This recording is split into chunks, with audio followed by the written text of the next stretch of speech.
Este programa contém material adulto que pode ser inadequado para alguns telespectadores. A máfia. Uma ordem secreta dedicada à Cosa Nostra, a coisa nossa.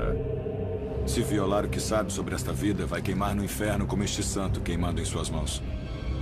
Até recentemente, ninguém sabia ao certo quais eram exatamente as regras da Cosa Nostra. Se você é um bandido, um gangster, que leis você obedece? Agora, pela primeira vez, antigos membros da máfia revelam os códigos que governam este mundo do crime. Seguimos as regras. E sabemos quais serão as consequências se não fizermos isso. E como a Cosa Nostra foi vítima do sonho americano.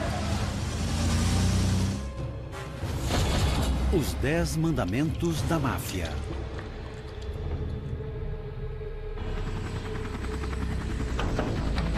Palermo, Sicília, novembro de 2007. Em um ataque aéreo, a polícia toma de assalto uma vila escondida no alto de uma montanha. Seu alvo, Salvatore Lo Piccolo, chefe dos clãs sicilianos da máfia. Conhecido como o Barão, Lo Piccolo ficou foragido durante 20 anos. Com armas em punho, a polícia rende os ocupantes. Em segundos, os agentes conseguem prender Lo Piccolo.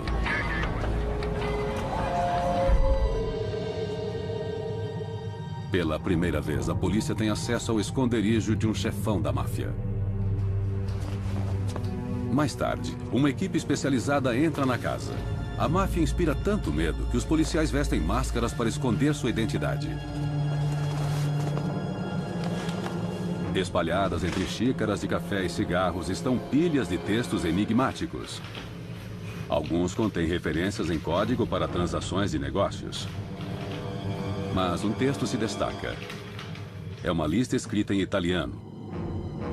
O cabeçalho diz: eu juro ser leal à Cosa Nostra.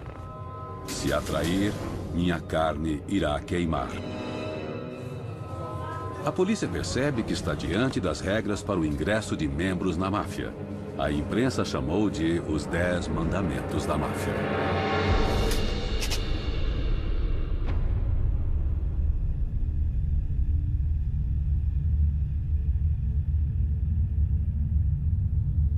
Ninguém pode se apresentar a um de nossos amigos. Uma terceira pessoa deve fazê-lo. Os mandamentos remontam aos primeiros anos da máfia nas plantações de limão da Sicília rural. Diz a lenda que a máfia nasceu de uma revolução. Nos anos de 1800, um grupo muito unido de proprietários de terras ofereceu proteção à população local contra o opressivo domínio espanhol. Mas a máfia logo descobriu que proteção é uma forma fácil de ganhar dinheiro. Quando o rei da Espanha partiu, a máfia voltou-se para o crime. No começo do século XX, os Estados Unidos abriram seus portos para os pobres, fracos e famintos. Escondida entre os milhões que buscavam uma vida melhor no novo mundo estava a máfia. Agora, ela é uma tribo secreta com seus próprios códigos e rituais. Seus membros são unidos e reservados. Eles falam em voz baixa sobre La Cosa Nostra, a coisa nossa. É por isso que o primeiro mandamento estabelece quem pode e quem não pode pertencer a ela. As pessoas que não podem fazer parte da Cosa Nostra são qualquer um que tenha um parente próximo na polícia, qualquer um que se porte mal e não respeite valores morais. É preciso ser convidado para entrar na máfia. Estranhos não são bem-vindos. É sempre melhor ser convidado para esta vida por alguém que já esteja dentro dela. E geralmente é um parente de sangue. É melhor que seja um parente de sangue, porque a procedência é boa e conhecem suas raízes, podem investigar suas origens. O compromisso exigido é total. Quando alguém entra para a máfia, é como se nascesse de novo nesta vida. E tudo recomeça a partir deste ponto. Então, ao fazer o juramento, não há mais volta.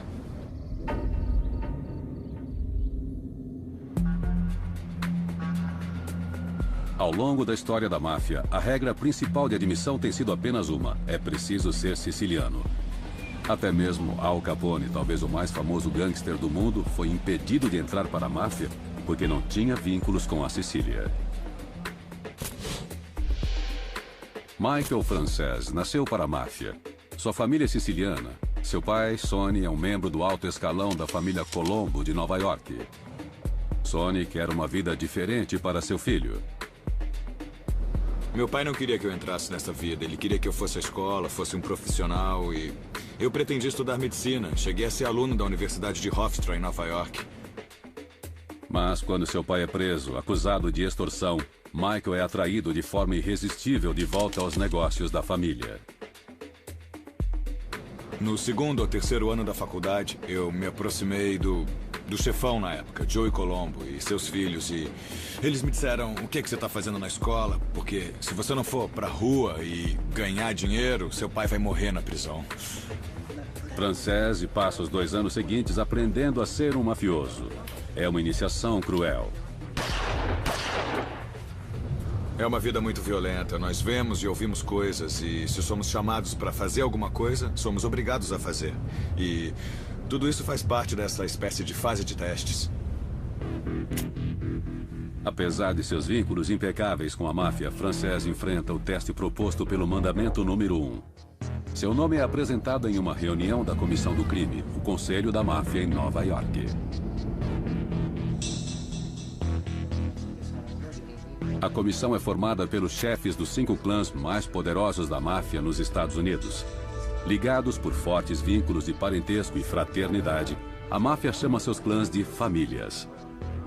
Cada uma das 5 famílias de Nova York recebeu o nome de seu líder original: Bonanno, Colombo, Gambino, Genovese, Lucchese. Agora, seus sucessores decidem o destino dos aspirantes a membros. Existe alguma objeção? Talvez o cara não valha a pena, talvez tenha feito algo no passado, talvez tenha sido um delator. E essas informações circulam por todas as famílias. E só depois a gente passa na inspeção, digamos assim. É um tipo de sistema de segurança. Com a aprovação das 5 famílias, Frances finalmente está prestes a se tornar o que eles chamavam de um homem feito. Recebi uma ligação do meu capitão e ele disse: eu quero que esteja aqui às 9 da noite. E era noite de Halloween, em 1975. E ele me disse, seja pontual e vista um terno.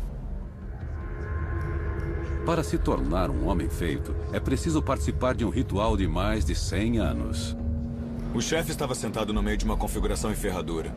O chefe abaixo e o consigliere estavam à sua esquerda e à direita. E todos os capitães da família estavam lado a lado. Estendi a mão. Ele pegou uma faca, cortou meus dedos, caiu um pouco de sangue no chão. Eu abri as mãos, ele pegou a foto de um santo e colocou fogo nela. Não doeu, queimou rápido. Era só simbólico. E ele disse, esta noite, Michael Francese, você está nascendo de novo para esta nova vida, na Cosa Nostra. E se você violar o que sabe sobre esta vida ou trair seus irmãos a qualquer momento, então você vai morrer e queimar como o santo está queimando em suas mãos. Você aceita? Sim, aceito. Francese agora é um soldado da máfia. Está no último degrau da hierarquia. Acima dele estão os capos, ou capitães, um subchefe e o próprio chefe. Os homens feitos se autoproclamam homens de honra. É um título criado para inspirar respeito. Dentro da comunidade, no seu bairro, entre seus pares, se você é um homem feito, isso tem um significado. Um repórter policial da Filadélfia, George Anastasia, vem de uma família siciliana e cresceu em uma região tradicional da máfia. Imerso na cultura da Cosa Nostra, ele convive com a máfia diariamente. Pelo menos em uma certa comunidade, ser um homem de honra é importante, especialmente se esse homem for um imigrante sem muitas oportunidades. É como chegar ao topo da cadeia. Olha, sou um homem de honra. Os mafiosos honram o título de homens de honra. Quando éramos crianças, víamos aquele cara com roupas legais, dirigindo um carrão. Ele fazia apostas, era simpático, dava $1 quando encontrava a gente. Eu não pensava na malícia, na violência e na selvageria. E depois eu percebi que tudo isso era grande parte do esquema. Durante a década de 1980, Michael Francese galga os escalões da família Colombo. Segundo uma revista, ele é um dos 20 mafiosos mais poderosos dos Estados Unidos. Mas durante sua ascensão, a máfia passa por uma mudança. Os negócios estão se expandindo e precisam envolver pessoas de fora. As regras para o ingresso tornam-se menos rígidas. A máfia começa a convocar associados, homens que fazem negócios com a organização, mas não se qualificam como membros. Estes caras eram convocados ou convidados porque eles ganhavam dinheiro com eles. E eles não sabiam muito bem a sua origem, não os investigavam muito bem também. O ingresso na máfia já não depende da origem familiar, mas do dinheiro. Na Filadélfia, Ron Previtt fatura alto e é de origem siciliana. Eu sempre me considerei um clínico geral do crime. Eu fazia de tudo, não me especializei em nada. Uma vez eu disse que tentava cometer um crime todos os dias. Foi o que eu fiz. Só a grana importava. Em 1993, o corpulento Previtt chama a atenção do chefe da máfia da Filadélfia, John Stanfa. Sem cerimônias, Big Ron é atraído para o grupo. Não houve uma cerimônia de convocação. Stanfa só falou uma porção de regras. Trate os outros membros com respeito. Bem, ou então não saia com a esposa de um irmão. Coisas dessa natureza. Coisas como agora você pode formar uma equipe. E, bem, ninguém pode ficar contra mim. Eu sou um homem feito. Ninguém pode me atingir. Previtt agora faz parte do círculo íntimo de Stanfa. Mas há um problema. Apesar de sua ascendência siciliana o qualificar como membro, Previtt é um ex-policial. Um fato que Stanfa decide ignorar. Esse foi o erro dele. John Stanfa desobedece a um dos mandamentos da máfia. Ninguém que seja ligado à polícia pode fazer parte da Cosa Nostra. Se alguém foi um policial, seja um bom policial ou um mau policial, não pode ser membro da máfia. Isso é contra as regras. Desonesto ou não, Previtt no fundo ainda é um policial. Ele não sente nenhuma lealdade pela máfia. Durante 2 anos ele usa uma escuta para o FBI. Sim, eu fiz isso. Usei a escuta. Eu reuni informações e testemunhei no tribunal. Não fiquei pensando que era um rato. E isso não me incomoda. A máfia precisa envolver estranhos em seus negócios, ficando vulnerável à lei. Mas a máfia possui um outro mandamento para erguer a sua última barreira como sociedade secreta. Eu nunca usei a palavra máfia. Só amigos. Os 10 mandamentos da máfia pretendem proteger o clã de estranhos, especialmente policiais e informantes. Ninguém pode se apresentar diretamente a nossos amigos. Uma terceira pessoa deve fazê-lo.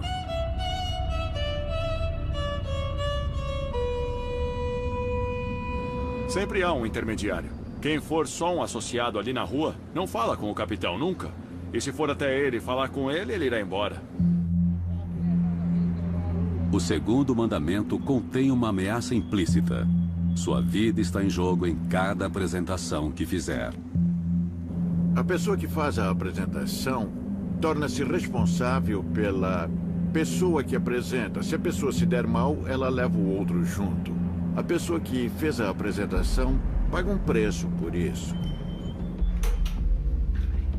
A apresentação pessoal é a base dos negócios da máfia. Em seu auge, na década de 1970, o FBI estimava haver mais de 3 mil homens feitos em todo o país, com até 25 mil associados.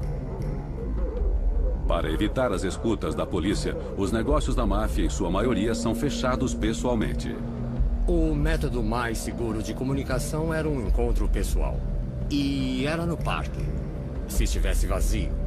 Ou uma caminhada pelo quarteirão. Geralmente não mais do que 2, talvez 3, mas nunca em grupos grandes.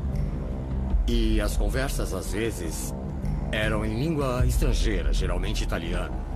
Dependendo de quem era e de sua respectiva origem. Os encontros em movimento sempre acontecem ao ar livre e estas conversas são a forma encontrada pelos mafiosos de se comunicarem em segurança quando as escutas da polícia os obrigam a sair para as ruas. Geralmente há muito a ser discutido. Famílias diferentes fazem negócios lado a lado nos mesmos bairros, tropeçando umas nas outras durante o processo. O lugar era de quem chegasse primeiro. Em outras palavras, se os Gambinos estivessem zanzando muito por Manhattan, eu não precisaria sair de lá com receio de que o território fosse deles. Não era geográfico.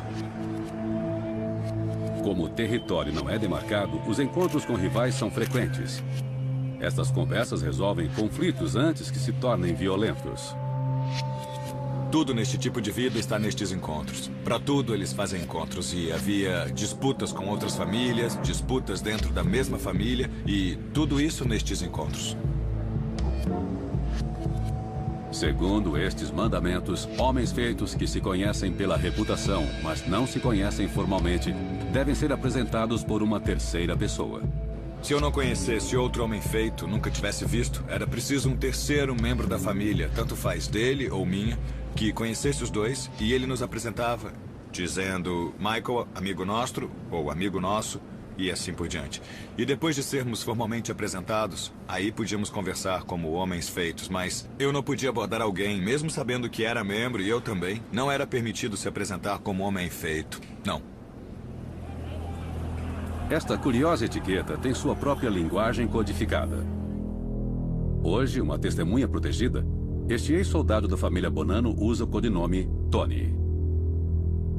Quando alguém diz, ele é nosso amigo, quer dizer que é homem feito. Se diz, ele é meu amigo, quer dizer um associado ou alguém que não tem nada a ver com a família.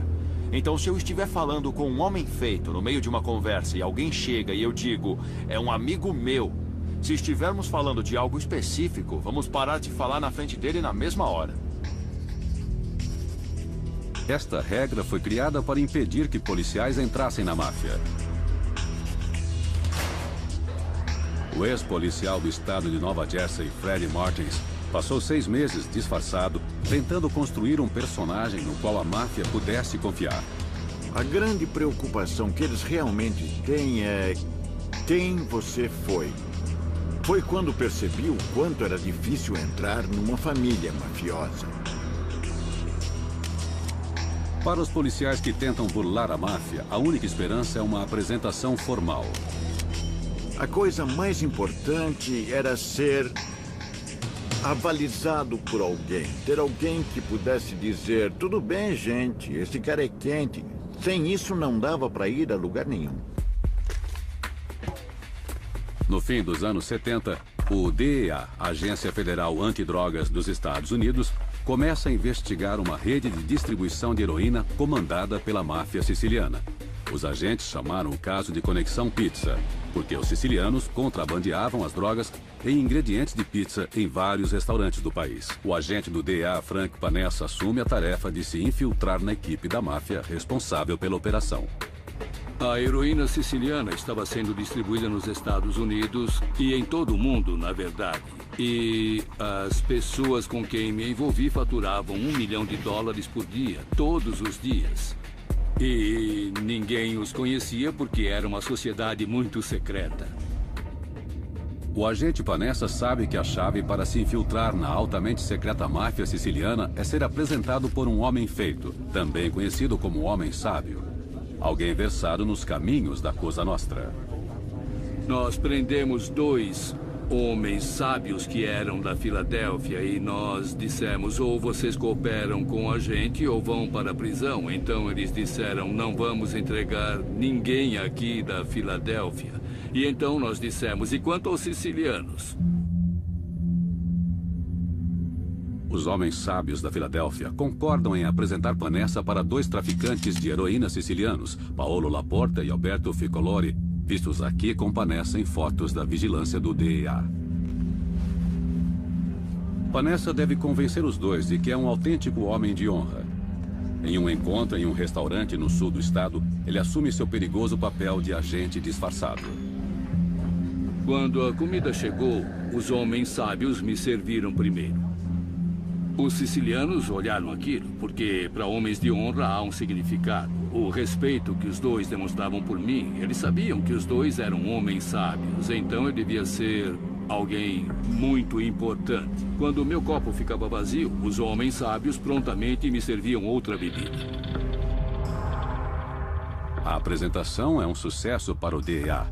A traição deliberada dos homens feitos por outros homens feitos abre uma grande brecha no protocolo da máfia. Panessa agora irá explorar esta brecha.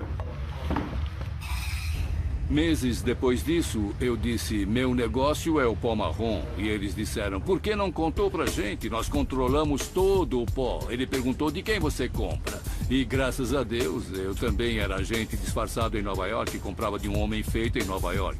E ele ainda não tinha sido preso. Aí eu disse, eu compro desse cara do Bronx e citei o nome dele. E ele disse, ele é um dos nossos clientes, você não precisa comprar mais dele, compre direto com a gente. E foi assim que comecei.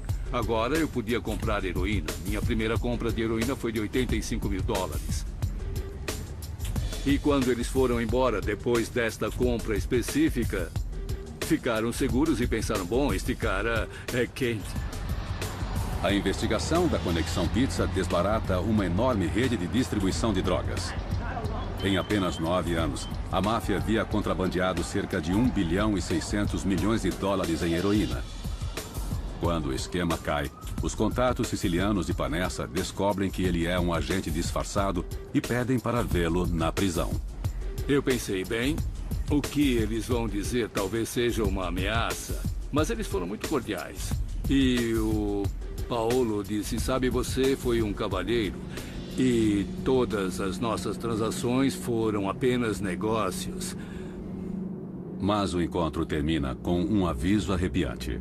Ele disse, não precisa nos temer de forma alguma, mas as pessoas que apresentaram você a nós serão responsabilizadas. Panessa entende o recado. Ele não perde tempo e inscreve os homens sábios da Filadélfia no programa de proteção à testemunha. Os dois mafiosos escapam da ira da máfia.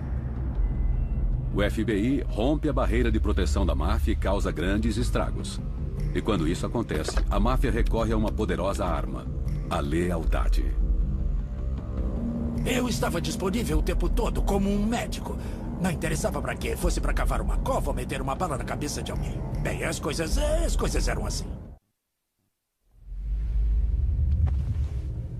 Quem entra para a máfia entrega seu coração, seu corpo e sua alma.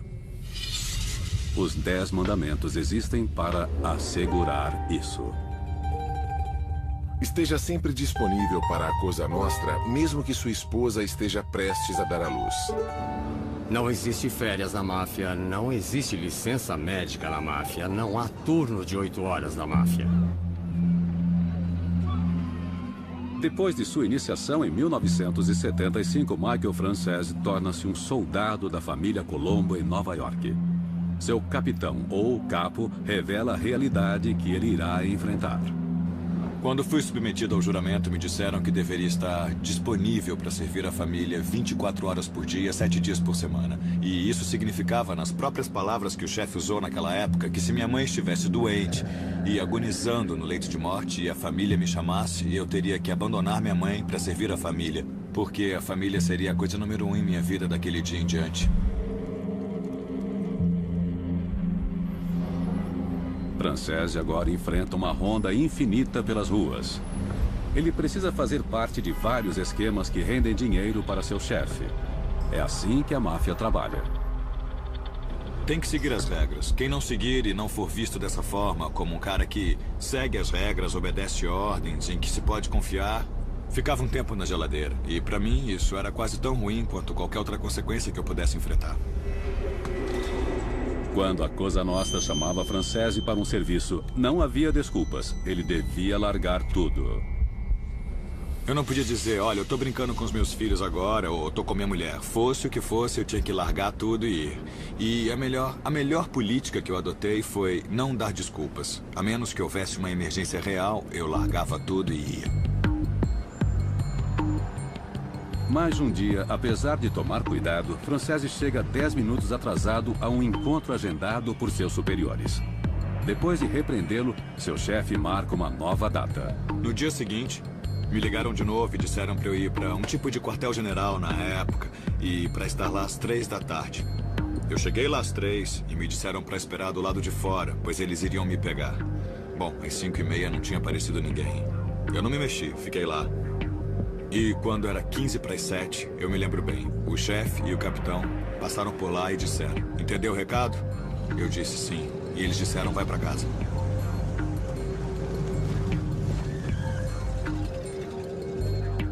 Francese tem sorte por ter escapado apenas com uma advertência. Ele nunca mais se atrasou para um compromisso.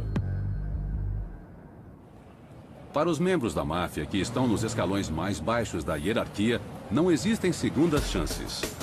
Henry Hill, imortalizado no filme Os Bons Companheiros, é o antigo sequestrador da família Lucchese. Como associado, Hill deve demonstrar seu comprometimento diariamente. O Jimmy me ligava, o Paul me ligava. Me encontre no saguão do aeroporto e visto uma gravata. Ou seja, não esqueça de trazer 2 pistolas com você. Eu tinha dinheiro. Estava disponível o tempo todo como um médico, sempre à disposição. Não interessava para quê. Fosse para cavar uma cova, meter uma bala na cabeça de alguém. Bem, as coisas eram assim. Hill anda com mafiosos que atiram primeiro e perguntam depois. O Tommy fazia marcas na pistola sempre que matava alguém. E eu matei 27, tenho 32 marcas. Esses caras eram doentes assim. Ele sabe que atrasos podem colocar sua vida em risco. Se marcar um encontro com essa gente, é melhor aparecer. Porque senão... Eu mesmo vi John Gott detonar um cara com um bastão porque ele não apareceu no encontro. Entendeu? Atrasar-se demonstra desrespeito. E o que é pior, indica irresponsabilidade. Na máfia, é preciso saber em quem se pode confiar. Mas abandonar tudo depois de uma ligação pode causar complicações, especialmente se os mafiosos estiverem com pessoas que não conhecem seus códigos de trabalho. Quando Tony está jantando com a família de sua namorada, ele recebe uma ligação de um colega mafioso, exigindo que se encontrem para roubar um traficante de drogas. Bom, eu estava na casa dela e ele ligou. Eu sabia que tinha que ir, mas eu meio que tentei tirar o corpo fora. Por fim, Tony cede, inventa desculpas para a família de sua namorada e sai para trabalhar. Cortávamos a linha do telefone, entrávamos pela porta de trás e às vezes pela da frente, quando estava aberta. A gente entrava e acabava com eles. Algumas noites depois, Tony está dirigindo com sua namorada. Nesse dia, eu estava com a minha namorada no carro. Se lembrar que havia um rolo de fita isolante e 2 máscaras de esqui no chão, no banco de trás do carro. Quando paramos no posto de gasolina, eu saí do carro. Era um dia de verão e ela encontrou as máscaras de esqui e a fita isolante.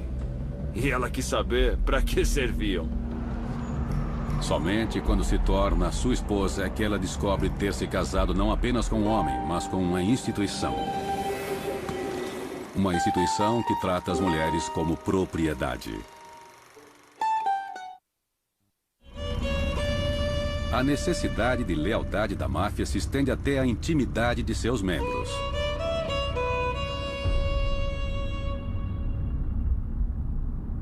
Nunca olhe para as esposas dos amigos. Era uma regra muito rígida. A gente não podia mexer com a esposa ou com a filha de ninguém ou com ninguém próximo à família de um homem feito. Bom, um homem feito não faria isso. Ele não podia nem pensar nisso. As punições por desobedecer a este mandamento são severas. Devia ser a morte. E isso já aconteceu. Às vezes, o amante era morto. A cultura masculina da máfia sempre demonstrou respeito pelas esposas. Mas este mandamento tem origem em uma necessidade prática. Uma das regras, você não devia mexer com a mulher de um mafioso, é claro. Mas é lógico que isso não é uma escolha moral. É porque isso cria instabilidade dentro de uma organização. E eles não querem 2 caras brigando por uma mulher. Querem esses 2 caras ganhando dinheiro para eles. Então, existe uma razão lógica para essas regras que não tem nada a ver com honra e moralidade. Tem a ver com a estabilidade e os objetivos da organização. Apesar de se chamarem mandamentos, com uma suposta base na moralidade, eles existem em função dos negócios. Devido aos tradicionais códigos de honra, flertes entre homens feitos e as esposas de outros mafiosos são muito raros. O capo dos Colombo, Michael Francese, sempre evitou cuidadosamente a possibilidade de ser pego em uma posição comprometedora. Essa era a minha política pessoal. Se eu visitasse outro homem feito e ele não estivesse em casa, mas a mulher dele estivesse, eu não pisava lá dentro. Eu nem entrava na casa, porque nunca se sabe, não é? A máfia se espelha em suas famílias. E como em muitas famílias, a Cosa Nostra é cheia de fofocas. Em um mundo de conversas escusas e sussurradas, os boatos são constantes. Se um mafioso tiver um caso com a esposa de outro mafioso, logo todos ficarão sabendo. É como um namoro num escritório, é assim, tá entendendo? E não importa o que faça, alguém vai acabar descobrindo.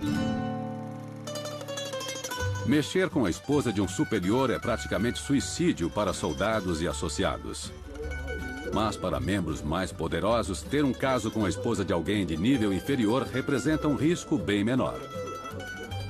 Eu me lembro de uma escuta que tínhamos, em que um cara dizia para outro cara: quero que você vá em tal e tal lugar, me ligue quando sair, ok?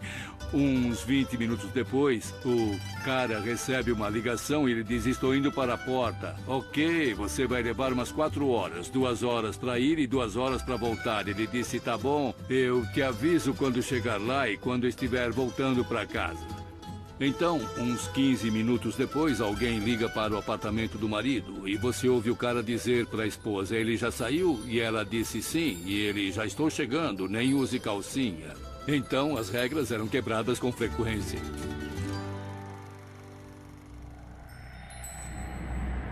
Talvez o mandamento mais importante esteja nas entrelinhas. Há uma regra para o chefe e outra para quem estiver abaixo dele. Como o próximo mandamento decreta, subordinados devem engolir tudo. Você não reclama do chefe, não é inteligente. Seja o que for, fique quieto e pronto. O mundo do crime é baseado em mentiras. Mas os mandamentos da máfia exigem que os subordinados falem a verdade, especialmente quando é o chefe quem pergunta.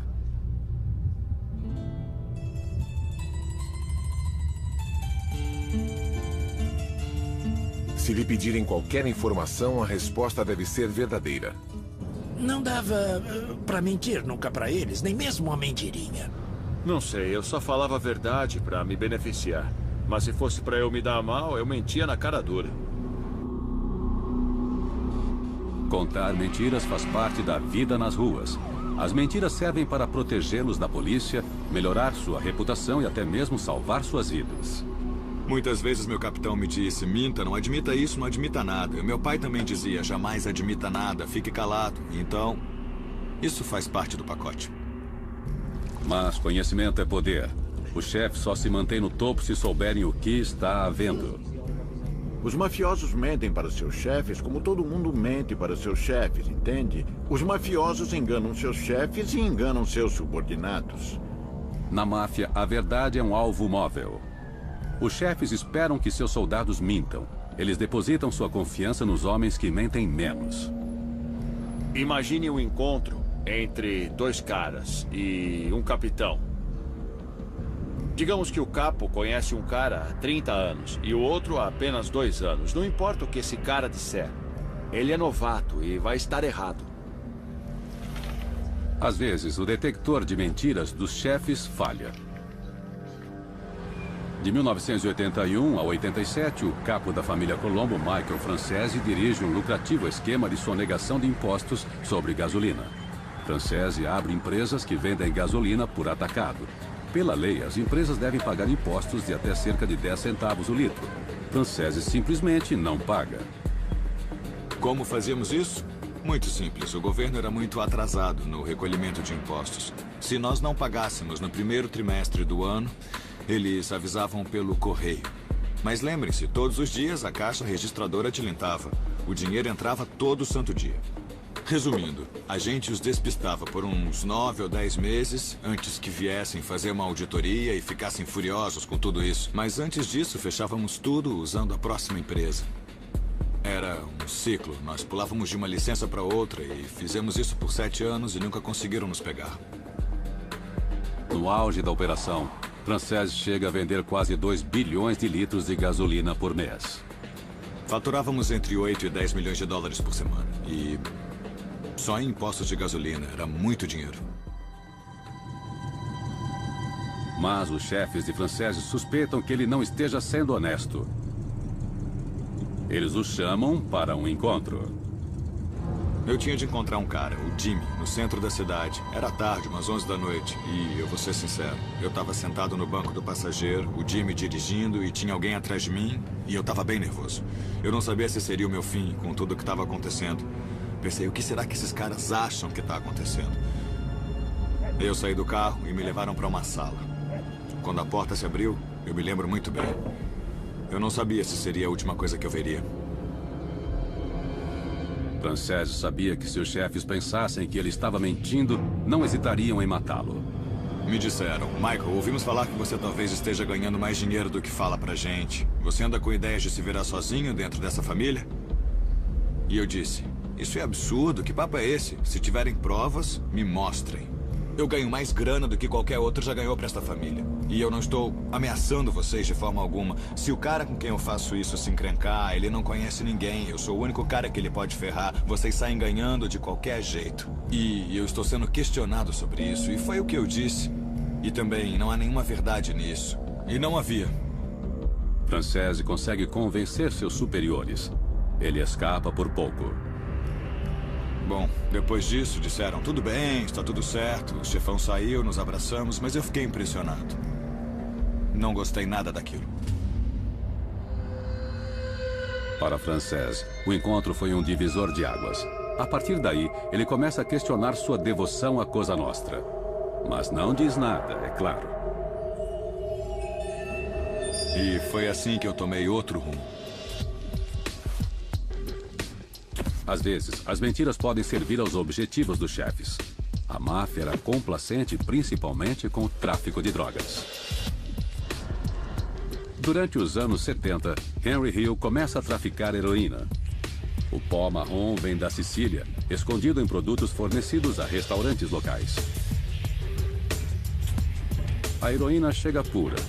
E traficantes como Hill a misturam com aditivos para aumentar a quantidade e também os lucros. 1 quilo rendia 30 quilos. Na rua, sabia? Faça as contas. A gente pagava $250 mil por 1 quilo. Multiplique por 30. A heroína é uma chance de ganhar dinheiro muito rápido. Hill fica deslumbrado com o retorno. Era muita grana. Aquilo era embriagante. A gente andava com 10, 15, 20 mil no bolso, sabia? E torrava numa noite, numa mesa de jogo, ou nas corridas, uns 30, 40 mil dólares. Mas há um obstáculo. Segundo as regras da máfia, o tráfico de drogas não é para membros. Ele chama demais atenção, envolve muitas pessoas, é muito arriscado. Traficar drogas não era bom porque gerava muita pressão e criava muitas brechas para as autoridades. E corrompia seus membros, ou seja, os membros da máfia. A velha guarda da máfia desaprova as drogas. O tráfico não se enquadra em sua própria autoimagem de protetores da comunidade, mas a ganância vence os valores tradicionais. Eles vieram com essa desculpa, não pedimos para você vender drogas, quando na verdade esperavam que aquele dinheiro entrasse, sabe? Todos sabiam do tráfico de drogas, mas nunca admitiam. Oh, não sabíamos que você vendia drogas. Hill tem de mentir para seu chefe, o capo dos Lucchese, Paul Vario. Eu lembro do Paul me perguntar, você tá mexendo com drogas? Não, tá brincando, eu nem fumo. Eu não faço isso, sabe? Apesar disso, Hill assegura que Vario receba sua parte. Claro que o Paul sabia. Toda semana eu trazia um saco cheio de dinheiro para ele. 5 mil por semana. Quando os mafiosos vendem drogas fingindo que não traficam, desobedecem o mandamento sobre a verdade. Mas quando os chefes começam a lucrar com as exceções, os valores tradicionais da máfia começam a desmoronar. Dá para fazer uma lista com as regras que foram quebradas ao longo do tempo. Alguns caras podiam encher um livro. Os chefes quebraram mais regras do que eu. A máfia se estrutura sobre uma hierarquia rígida, mantida pelo respeito. Ela tinha a estrutura de qualquer grande corporação. Não importa quem é o chefe, é preciso se render à sua autoridade. Ao lidar com seus subordinados, os mafiosos esperam ser respeitados. O próximo mandamento se baseia no respeito à hierarquia. Quando esta regra é quebrada, as consequências podem ser fatais. Compromissos devem ser respeitados. Filadélfia, década de 90. A família mafiosa da cidade perde seu líder. Uma nova geração está prestes a assumir o controle. Skinny Joe Merlino, de 31 anos, lidera uma facção que os jornais chamam de os Jovens Turcos. Merlino e seus homens têm raízes profundas na Filadélfia. Eles eram filhos, sobrinhos e primos da organização Scarfo. Eram leais uns aos outros. Não adiantava falar sobre mandamentos, não significava nada para eles. A lealdade era o único conceito que eles entendiam. Merlino espera assumir o lugar do chefe. Mas a comissão, o Conselho da Máfia em Nova York, não concorda. Ele decide apoiar um candidato mais maduro, John Stanfa, de 53 anos. Stanfa morava na Filadélfia há mais de 20 anos, mas havia nascido na Sicília. Ele não tem raízes no estado. Nova York vê Stanfa com bons olhos. Mas a facção de Merlino se ressente com a indicação. Alguns chefes da máfia não conseguem o respeito que deveriam. E ele era visto como um estranho. E os mafiosos da Filadélfia não o respeitavam. Na verdade, eles o confrontaram diretamente, sabe? As coisas pioram com um choque de estilos. Merlino e Stanfa têm visões muito diferentes sobre como um chefe deve ser. Stanfa é mais discreto. Ele dirige uma pizzaria durante o dia e o crime organizado à noite. Stanfa era da Sicília. Era da velha guarda e ficava mais na dele. Sabe, não era de se exibir.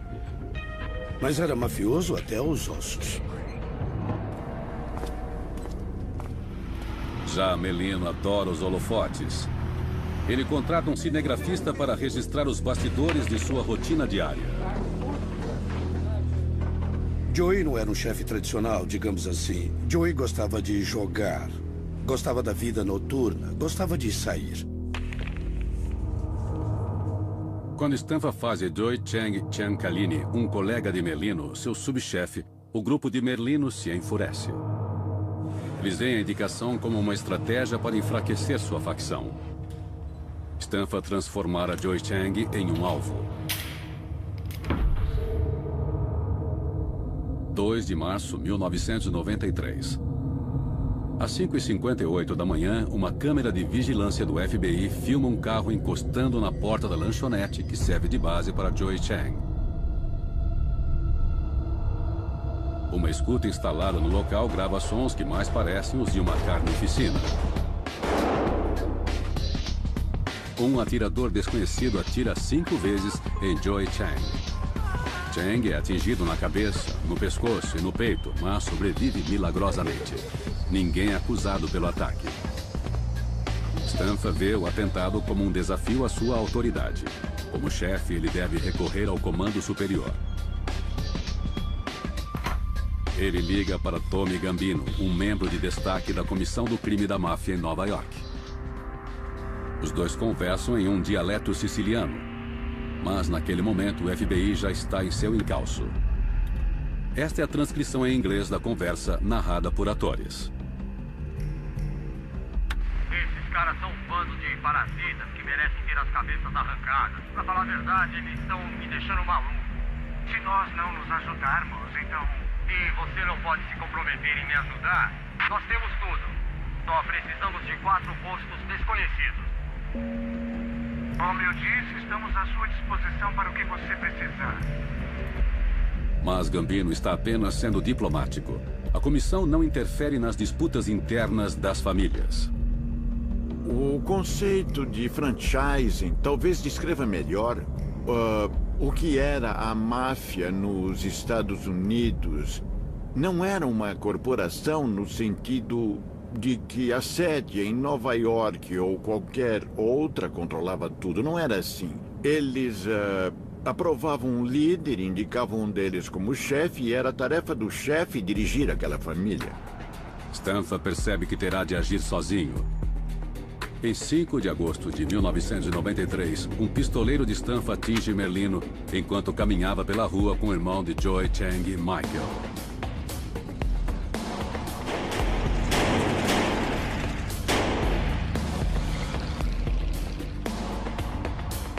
Michael Giancaline morre no local. Merlino escapa com um ferimento. A máfia da Filadélfia se prepara para a guerra. Foi uma época difícil, sabe? Eu nem dormia na minha cama, eu dormia no chão. Colocava os travesseiros em cima porque uma bomba podia atravessar a janela. Foi bem difícil. Passam-se 3 semanas. São 8 da manhã do 31 de agosto de 93, hora do rush. Stanfa e seu filho Joe pegam a via expressa para o centro de Filadélfia. No volante está Fred Aldridge, um dos guarda-costas de Stanfa. Sabíamos que viria uma retaliação, era uma questão de tempo. Então eu olhava pelo retrovisor e pelos espelhos laterais o tempo todo. Foi quando notei uma van e não gostei nada do jeito dos caras. Fiquei de olho. De repente, eu vi o clarão das armas e disse, John, é com a gente. E então, eu fiz ele se abaixar. Quando virei pro Joey, bum, a bala atravessou a janela. E ele caiu. Joe Stanfa leva um tiro no rosto. Aldridge tenta escapar dos agressores. Eu parava e andava pra frente. Eu freava o suficiente para ficar atrás deles, bem no para-choque.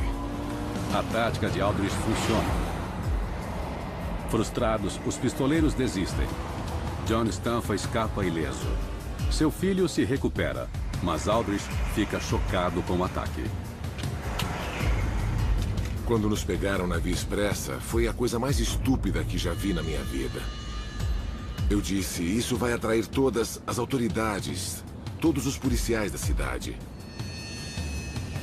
Eles podiam ter matado umas 50 pessoas. Eu disse, olha, John, é o começo do fim. Aldridge tem razão. A guerra chama a atenção demais. A máfia da Filadélfia havia perdido de vista o mandamento tradicional, respeitar seus superiores. Para a facção da Filadélfia, esta regra já não vale nada. Foi tudo por ganância. Pelo todo-poderoso dólar. Enquanto você trouxesse um saco cheio de dinheiro, podia quebrar todas as regras que quisesse. O negócio da máfia é ganhar dinheiro de todos os modos possíveis. Mas as próprias leis da máfia decretam que não se pode mentir para obter lucro pessoal. Não é permitido se apropriar do dinheiro que pertence a outros membros ou famílias. É um estranho mandamento para uma organização criminosa. Não roubarás. Você pode mentir, roubar, enganar, fazer de tudo para ganhar dinheiro para a família, mas não faça isso dentro dela. É claro, o mandamento só se aplica ao roubo entre mafiosos. Segundo o FBI, a máfia ganha incríveis 100 bilhões de dólares por ano. Mais do que a Boeing, Coca-Cola e até a Microsoft. A máfia ganha dinheiro de milhares de diferentes formas. Eu mexia com um jogo ilegal, tinha um negócio com apostas. Operações com cassinos, sindicatos, indústria alimentícia. A gente roubava as carrocerias, depois o caminhão inteiro. Essas carrocerias de 12 metros valiam uma boa grana. A gente tinha que passar para frente e eu passava. O jogo era espinha dorsal. As pessoas adoram apostar, elas adoram jogar. Tínhamos muita gente lá dentro. Eu costumava entrar na cozinha com uma pistola, passava pela cozinha, ia até as caixas registradoras, roubava todo mundo e me mandava. Fiz isso muitas vezes. Na máfia, o dinheiro vem de baixo para cima. É um esquema tradicional. Os associados entregam uma parte de seus lucros aos soldados, que então pagam uma porcentagem a seus capos, e assim por diante, até chegar ao chefe. Se eu sou seu capo e você rende algum pra mim e eu também dou lucro ao chefe, todos ficam felizes. No topo desta cadeia de lucros está o chefe. A gente sempre cuidava do chefe. Ele sempre levava o dele. Henry Hill é um antigo associado da família Lucchese de Nova York. Seu capo sempre recebia uma parte igual na partilha. Se havia 4 caras envolvidos no sequestro, uma parte sempre era dele. Então eram 5 caras. Se ganhassem 100 mil, cada um levava 20 mil. E ele sempre levava a parte dele. Para ganhar sua parte, o chefe só precisa concordar com a ação. Sua bênção é um tipo de política de segurança contra mafiosos rivais.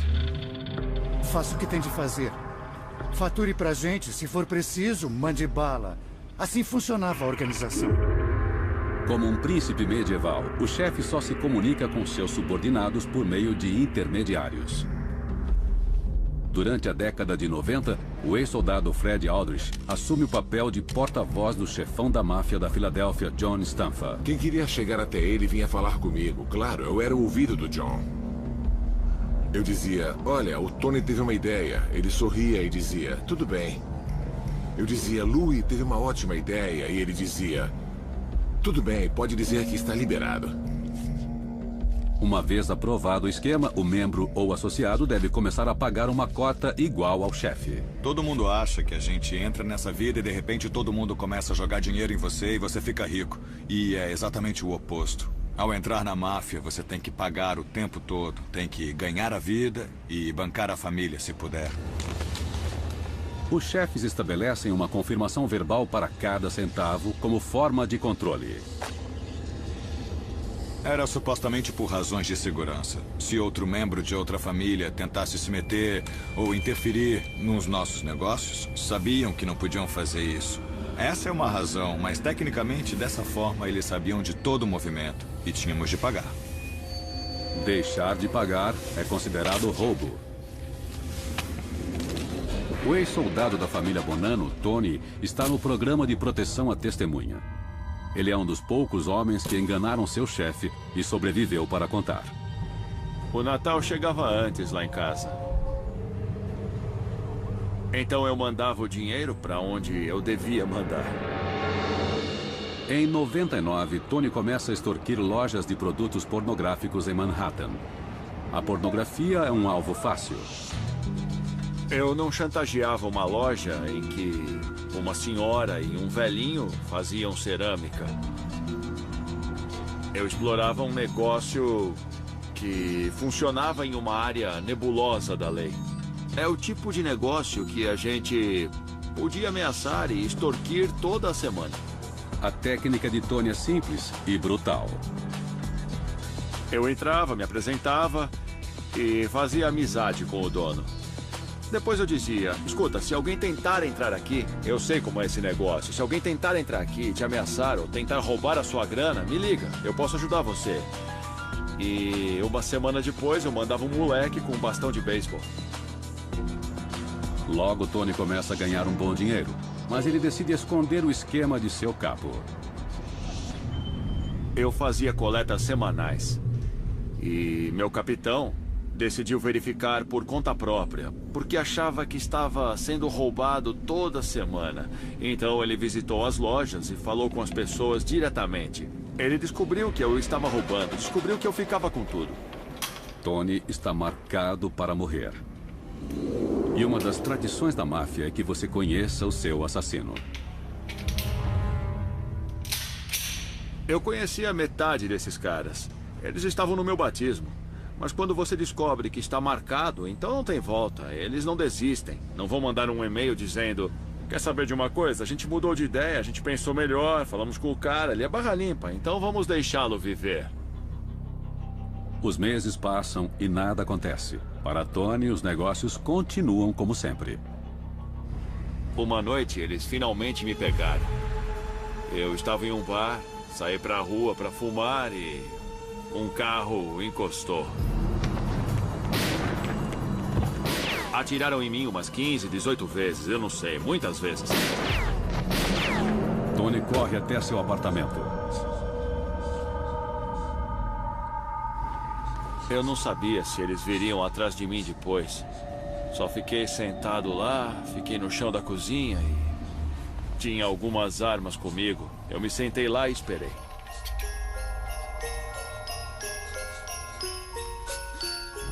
Parece loucura, mas eu pensava o tempo todo que o Papai Noel viria me matar, porque eu lembrava do capitão vestido de Papai Noel quando eu era criança. Nunca vou esquecer esse pensamento. Tony consegue fugir de seus agressores naquela noite. Mas seu encontro com a morte o faz questionar sua lealdade. Logo depois, ele decide cooperar com o FBI. Nem todos têm tanta sorte. Em 81, na Filadélfia, Frank Flowers D'Alfonso, um importante agenciador de apostas e associado da máfia, se recusa a repassar parte dos lucros para o novo chefe, Little Nick Scarfo. Bom, o Nick queria que o Frank Flowers soubesse que havia um novo xerife na cidade e que ele tinha que pagar. Na época, Eugene Milano é um soldado da máfia da Filadélfia. O Frank disse, eu não estou mexendo com nenhum negócio agora, e se estivesse, eu pagaria, sem problemas. Bom, Filadélfia pode ser uma cidade grande, mas no nosso meio, todo mundo sabe o que o outro está fazendo. Scarfo ordena que Salve Testa, um de seus capos, dê uma lição em Frank Flowers. Testa vai conversar com Milano. O Sal disse para ele, Frank, escuta, a gente sabe que está faturando. E você tem que pagar, fique sabendo. Esse é o último aviso. Mas ele não quis ouvir. Em outubro de 81, Testa atrai Frank Flowers para um encontro perto de sua casa, próximo ao mercado italiano.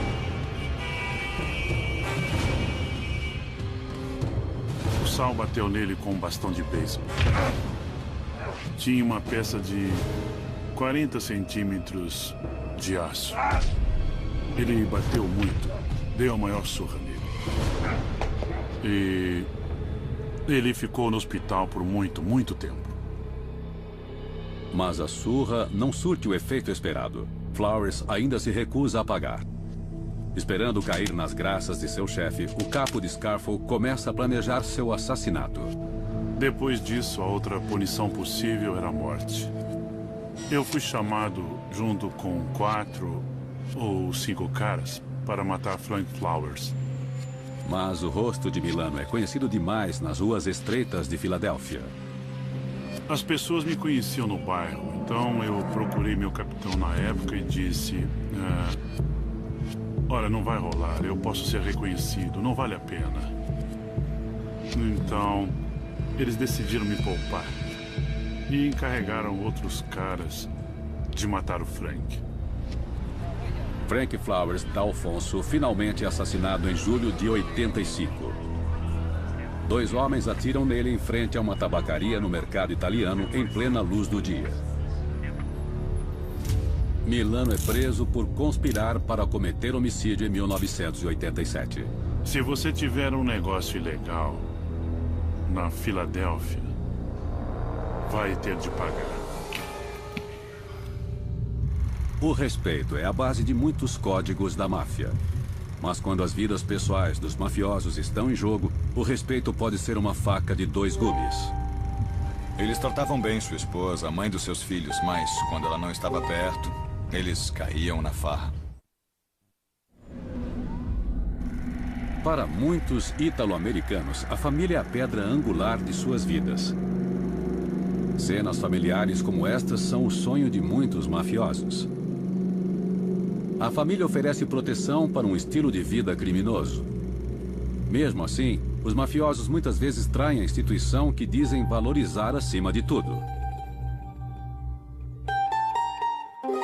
As esposas devem ser tratadas com respeito. As esposas ocupam uma posição central em muitos lares de mafiosos. Quando um homem feito se casa, ele permanece casado, ou seja, até que a morte o separe. Era preciso respeitar a esposa e a família. A lealdade não era só ao chefe, mas também a família. Não se podia enganar a própria família. O agente do FBI, Patrick Cogan, se depara com este poderoso código de respeito quando ele e um parceiro vão prender um mafioso em sua casa. Batemos na porta da frente e quando a esposa abriu a porta, nós dissemos: onde está seu marido? Somos do FBI e temos um mandado. Com muito sotaque, ela disse: ele não está aqui. Perguntamos se podíamos entrar e olhar a casa. Ela ficou muito agitada e começou a xingar, nós dois em italiano. Então eu retruquei, também em italiano, com palavras que não vou repetir aqui. Depois disso, ela se afastou da porta tentando respirar. 30 segundos depois, o marido, fugitivo, sai pela porta com seu paletó na mão, abre a porta e diz para nós dois agentes: venham, vamos dar o fora daqui. A gente disse: Joey, por que tão rápido? Ele disse: prefiro ir com vocês. Prefiro ir com vocês do que aguentá-la o dia todo, porque vocês a desonraram ao xingá-la em italiano. Eu disse: bem, ela me xingou primeiro. Ele disse: não interessa. Eu devia ter defendido a honra dela. E não defendi. Prefiro passar o dia com vocês na prisão. Mas respeito não inclui necessariamente fidelidade. Em relação às mulheres, os mafiosos tinham valores dúbios. Eles tratavam bem sua esposa, a mãe de seus filhos, cuidavam de sua família, a respeitavam na presença dela, mas quando ela não estava perto, eles caíam na farra. Para provar sua masculinidade, um mafioso precisa ter uma gumbata, a gíria da máfia para a amante. Alguns caras tinham namoradas durante anos e anos a fio. Eles tinham vidas duplas, digamos assim. Era territorial. A gente ia aos clubes toda noite, apostávamos alto. E por isso éramos atraentes para muitas garotas. Sempre tinha mulheres à nossa volta. E elas sempre queriam se divertir com a gente, estar por perto. E quando aparecia uma garota bonita, ela virava namorada por um tempo.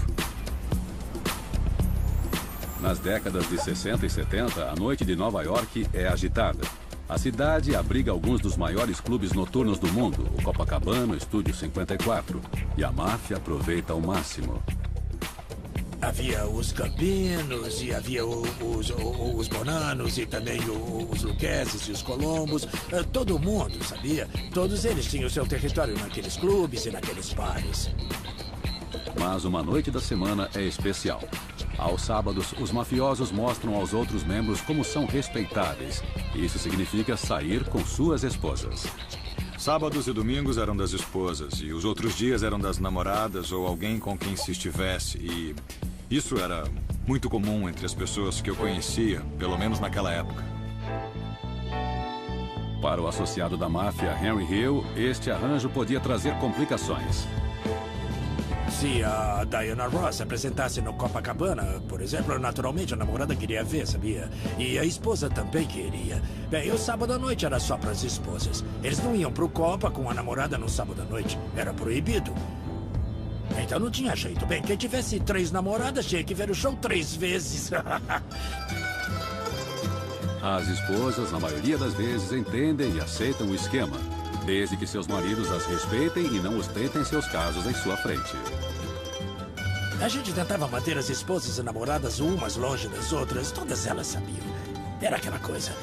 Mas como todas sabiam, enquanto a gente bancava a casa, pagasse as escolas particulares e empregadas, tudo que elas queriam, isso levava bastante a barra caso elas vissem uma mancha de batom no colarinho ou qualquer coisa assim. Era só dar uma grana, vá fazer compras, me deixe em paz. Mas alguns mafiosos quebram frequentemente esta regra. Quando o FBI instala grampos para vigiar a máfia da década de 80, os agentes começam a descobrir mais coisas do que imaginavam. Paul Castellano é o chefe da família Gambino de Nova York. Aos 70 anos, ele se apaixona pela empregada da família. Castellano mantém o caso dentro de sua própria casa. Ao fazer isso, ele desonra sua mulher, Nina. É uma falha imperdoável para o protocolo da máfia. E o FBI está ouvindo tudo. Quando o FBI o prende por extorsão em fevereiro de 85, Castellano descobre tudo. Ele sabe que revelou segredos da máfia pelo telefone. Mas quando descobre que os federais sabem sobre seu caso com a empregada, ele fica realmente apreensivo. Ele ficou muito preocupado quando soube dos dispositivos eletrônicos na casa dele. Ele ficou mais constrangido e mais preocupado com o fato de ter feito um implante peniano quando ficou mais velho para, supostamente, satisfazer aquela atual amante.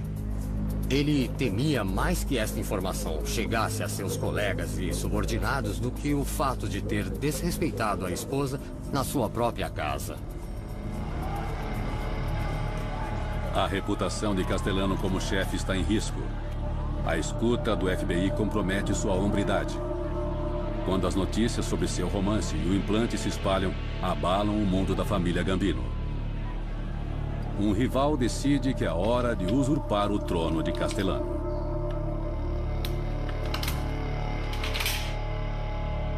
Em dezembro de 85, Castellano é solto sob uma fiança de 3 milhões de dólares.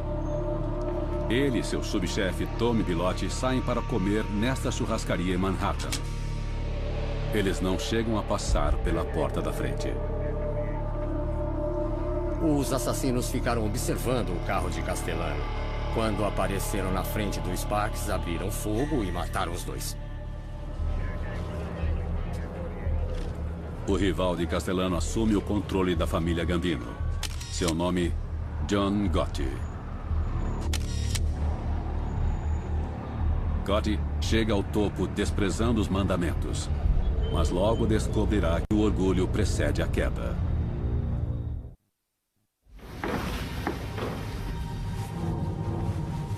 Documentos secretos descobertos em 2007 revelam o código de honra da máfia. Os chamados 10 mandamentos falam de valores morais, verdade, respeito. Qualidades que parecem alheias ao mundo do crime. O mandamento número 9 transmite uma mensagem muito clara.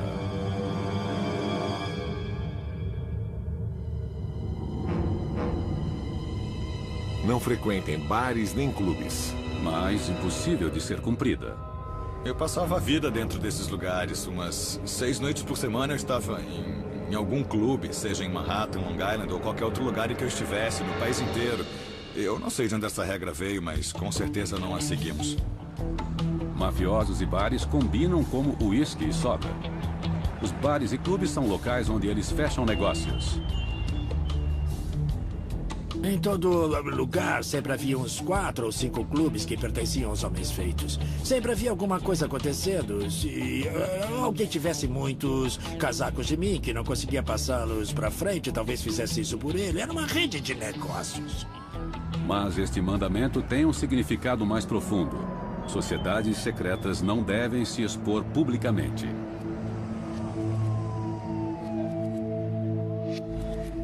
Meu tio fazia aquilo do jeito antigo. Ele não estava atrás de publicidade, não mesmo. Ele sempre me dizia que os problemas estavam lá. Estavam no bar, estavam no clube. É onde você encontra as pessoas, onde bebe e acaba baixando a guarda. Para terem sucesso, os mafiosos têm de ser discretos. Ao menos é o que as regras diziam.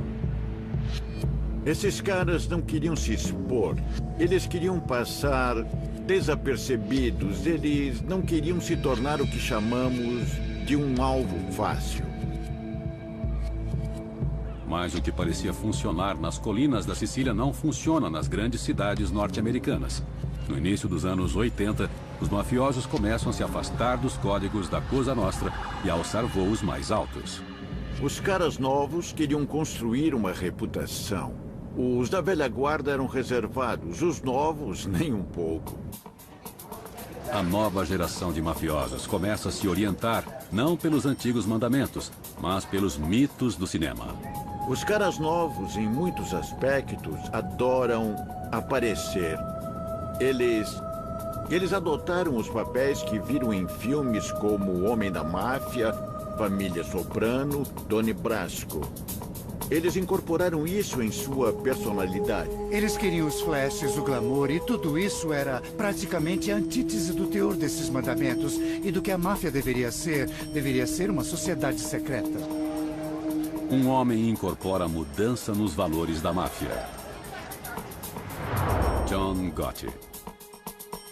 Gotti é um gangster notório. Ele se deleita com os holofotes da mídia. Gosta de se exibir e encarna o papel de mafioso.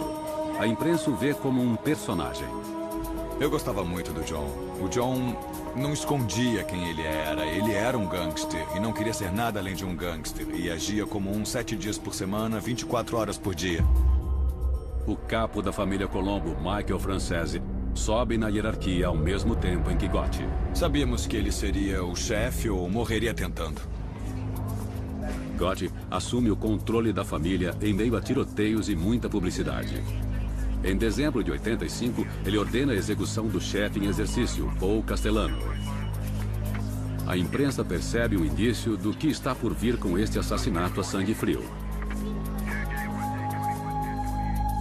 Cenas da vigilância do FBI no clube Ravenite, quartel-general de Gotti no coração de Little Italy, em Manhattan, revelam o atrevimento de Gotti em plena rua. Uma série de soldados e capos de Gambino começa a aparecer. Com o ato rico, uma lei contra a conspiração criminosa, os gangsters vão para a prisão apenas por se encontrar e discutir seus negócios. Gotti caminha sobre uma corda bamba.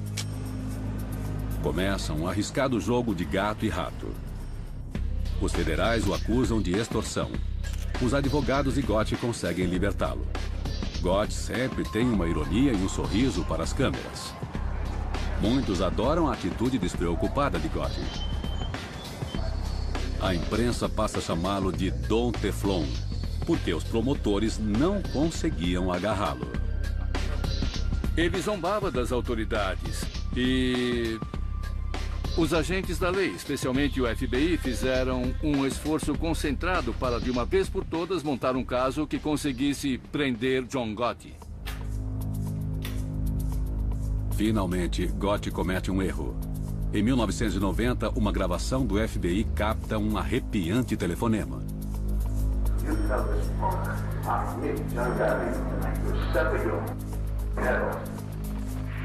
Uma ameaça de morte é tudo o que os promotores precisam. Em 11 de dezembro de 1990, os federais invadem o clube Ravenite, onde John Gotti mantém seu séquito. Gotti é preso. Depois de 2 anos de uma batalha legal, Gotti finalmente é condenado por assassinato e extorsão. Seus fãs não ficam felizes.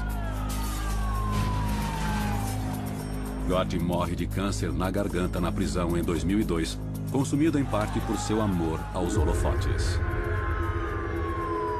Sem dúvida, Gotti cometeu um erro. Ele se gabou abertamente de quem ele era para a mídia. Falou com repórteres e o crime organizado nunca havia feito isso. Os holofotes da publicidade também se voltam para o capo da família Colombo, Michael Francese. No auge de sua carreira criminosa, Francese ganhava milhões com seus negócios ilícitos. A mídia de Nova York o batiza de Don Yuppie. Don Yuppie. A mídia me deu esse apelido. Eu não gostava disso. Eu não gosto do termo Yuppie, mas eu acho que é porque eu era jovem, eu estava no negócio, vestia ternos e eu também fazia muito sucesso. Mas os caras na rua não se atreviam a me chamar assim porque sabiam que eu não gostava. Francese sai de Nova York e vai para a Flórida. Ele se envolve em um novo negócio, produção cinematográfica. Eu produzi um filme que tinha cenas de dança break, um musical com muita música e dança, e eu usei muitos meninos em risco, porque nós filmamos em bairros violentos, bairros infestados de gangues. Desta vez, a publicidade é positiva para Francese.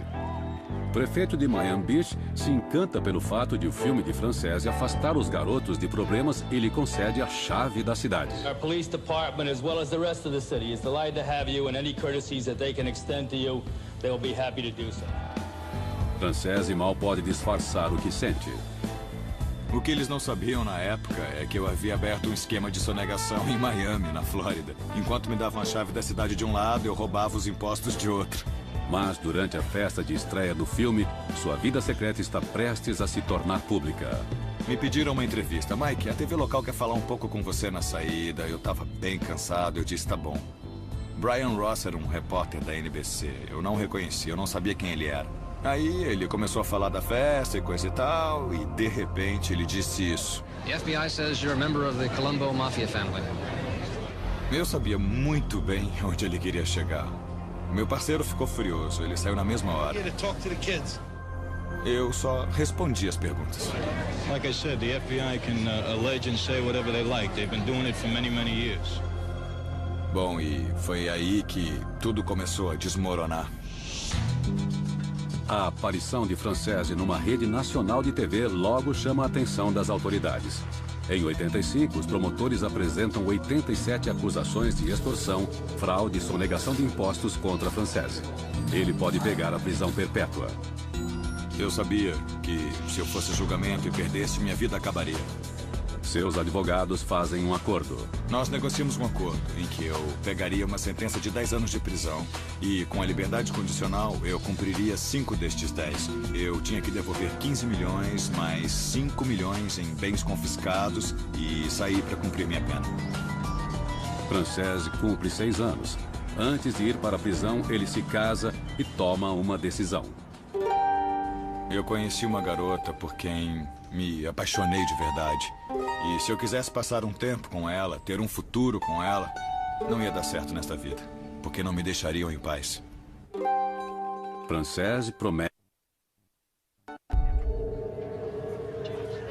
Até agora, a única forma de sair da máfia era dentro de um caixão.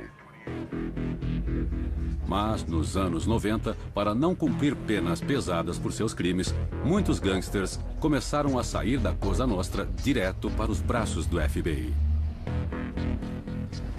A parte principal do acordo é que eles tinham que garantir a minha vida. Foi um acordo muito bom.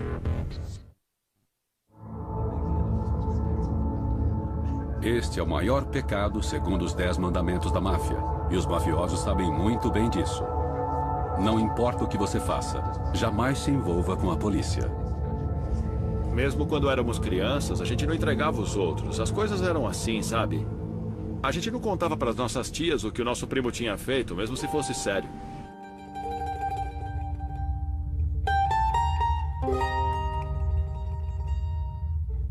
Nunca seja visto com policiais. Este mandamento da máfia é um aviso aos gangsters para fazerem o possível para não serem vistos com policiais. Eu cresci odiando a polícia. O meu pai sempre me ensinou que eu jamais poderia ser policial ou gostar da polícia porque eles juraram prender nossos parentes, a nossa família. Então eu cresci odiando a polícia. Mas quando a tradição falha, os chefes têm uma outra carta na manga.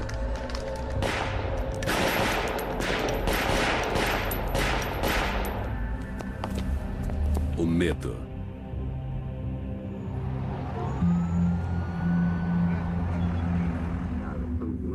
Na batalha contra o crime organizado, o agente do FBI, Patrick Cogan, sabe muito bem como o chefe da família Gambino, John Gotti, intimida seus subordinados. Eu tinha um informante muito próximo a Gotti, mas ele morria de medo dele. Ele tinha pavor. Gotti matava só porque tinha acordado com o pé esquerdo. Imagine se ele soubesse que um de seus homens estava cooperando com as autoridades. Quando o informante do agente Cogan é identificado no tribunal, ele foge da cidade e nunca mais é visto. Este homem tinha esposa e um filho de 10 anos. Ele os abandonou. Não aparece há 25 anos. Só por medo. Só por medo. O Programa de Proteção à Testemunha é criado em 1970 para oferecer aos mafiosos a chance de revelar informações em troca de proteção. Desde então, cerca de 10 mil criminosos se inscreveram. Em 1980, o associado da família Lucchese, Henry Hill, é preso por tráfico de heroína. Quando eu fui preso, eu sabia que era um homem morto. Porque se os esquemas fossem revelados, tudo ia se acabar. Os grampos da polícia incriminam Hill e seus chefes criminosos. As escutas acabaram com a festa. Eles tinham milhões de escutas em todo lugar. Gravavam tudo. E aqueles caras iam ser indiciados também. Então eu sabia que eu era um homem morto. Entre passar a vida atrás das grades ou morrer nas mãos dos chefes da máfia, Rio prefere aceitar a oferta e cooperar com o FBI. Foi o melhor dia da minha vida. Foi mesmo. Eu fiquei tão aliviado quando disseram: você vai entrar no programa de proteção à testemunha. Com novas identidades, Rio e sua família são levados para locais secretos em Nebraska, Kentucky e Washington. Em troca, Rio testemunha contra 50 membros da família Lucchese. Eu aceitei o acordo. Eu valorizo muito. Ele tomou conta de mim. O governo acabou me defendendo. A decisão de Rio ainda é uma atitude incomum no começo da década de 80. Mas em 10 anos, um número cada vez maior de mafiosos começa a desobedecer ao mandamento de não falar com policiais. Do começo dos anos 70 aos de 90, as condenações federais para o crime organizado crescem 450%. Graças ao ato rico, o medo da lei mina o poder da máfia. Uma das razões pelas quais a máfia começou a ruir por dentro é porque é uma vida construída sobre o medo. E quando o medo do governo dos Estados Unidos se tornou mais poderoso que o medo do chefe e do resto da família, o que aconteceu? Os caras começaram a sair, a delatar, a fazer acordos. Está acontecendo agora, em números recordes. As tradições que governaram a máfia por décadas estão desaparecendo. Os jovens mafiosos já não acreditam que a fidelidade à máfia vale uma vida na prisão. Quando foram presos e encararam sentenças por extorsão de 40 anos na prisão, e a máfia não é mais um refúgio, é só por dinheiro, eles tomaram uma decisão de negócios. Como diminuir minhas perdas? Bom, vamos cooperar. Isso está acontecendo cada vez mais. Na Filadélfia, talvez mais do que em qualquer outra cidade. Per capita temos mais testemunhas que cooperam, homens feitos testemunhando, do que em qualquer outra família da máfia. Na Filadélfia, não existe um delator maior do que o ex-policial Ron Previtt. Eu sempre fiz de tudo para sobreviver a vida toda, porque eu era um bandido consumado. Em 1993, o chefe John Stanfa transforma Previtt em seu guarda-costas. Big Ron retribui a confiança de Stanfa usando uma escuta. Previtt não acredita nas regras da máfia. Bem, talvez no começo, quando eu entrei no esquema, as regras fossem respeitadas. Mas eu garanto que essas regras eram quebradas todos os dias da semana. 2 vezes aos domingos. Em 95, as provas fornecidas por Previtt ajudam o FBI a condenar John Stanfa pelas acusações de extorsão e assassinato. O chefão da Filadélfia pega 5 penas consecutivas de prisão perpétua. Com Stanfa atrás das grades, Previtt agora mira em direção a seu rival, Skinny Joe Merlino. Em 99, o depoimento do ex-policial condena Merlino por tráfico de drogas. Ele ainda está na prisão. Previtt só deve lealdade a si mesmo. Se você é um bandido, um gangster, que leis você obedece? Você rouba, assalta, vende drogas, faz tudo errado. A expressão mais verdadeira que já ouvi é que não existe honra entre ladrões. Talvez por ter se desviado dos mandamentos que já a governaram, a máfia nos Estados Unidos está em declínio. Em vez de honra, lealdade e respeito, resta apenas a ganância. Todos esses caras só querem saber de ganhar dinheiro. Eles já não estão interessados em todo aquele respeito. A máfia havia perdido o contato com suas origens. Todas as regras foram pro lixo. Nos anos de 1990, a nova geração de mafiosos já não é leal aos ideais da máfia. Para eles, os 10 mandamentos não significam nada. Se você falar com metade dos caras que estão por aí e mostrar aquela lista, eles não vão saber do que se trata. A era de ouro da máfia chega ao fim. Quando penso nos anos 40 e 50, essas regras eram usadas e aplicadas. A lealdade e a honra eram parte disso. Para esta geração que chegou ao final do século XX e começo do século XXI, nenhuma delas vale mais. Elas não fazem parte da realidade deles. Eles só querem ganhar dinheiro. Não querem fazer parte de uma sociedade secreta ou uma sociedade respeitável. Ser homens de honra é uma frase que ainda falam, mas ela não significa mais nada. Alguns mafiosos antigos sentem-se traídos. Tem uns caras lá fora que deram suas vidas a uma vida que não existe mais. E quer saber? Ninguém está nem aí. Ninguém liga se eles participaram de 2 ou 3 mortes. Ou se salvaram uma vida.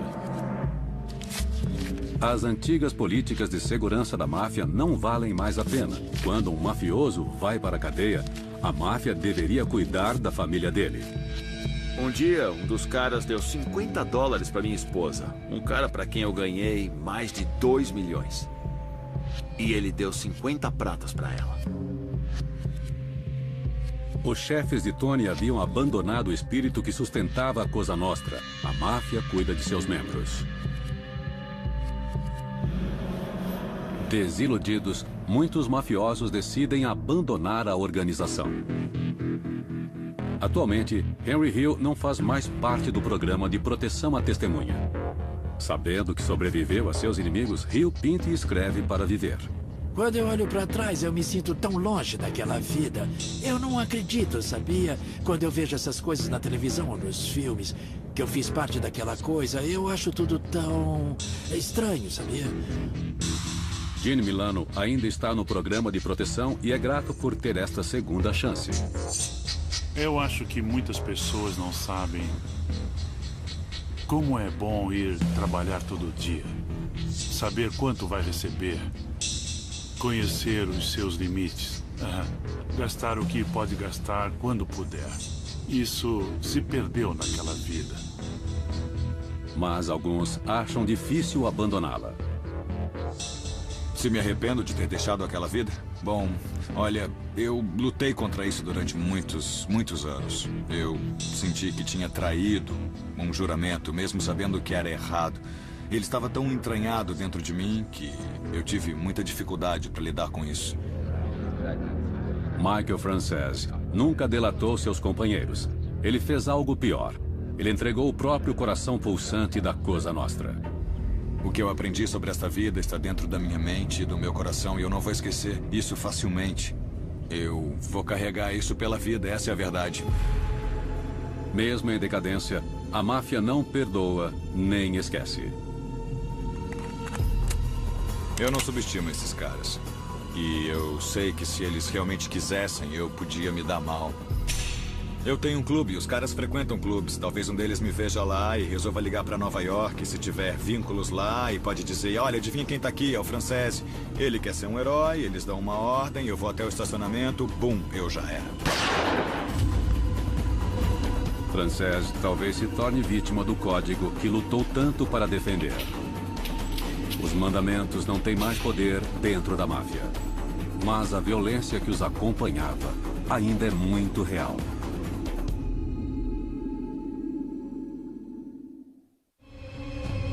Versão brasileira Vox Mundi.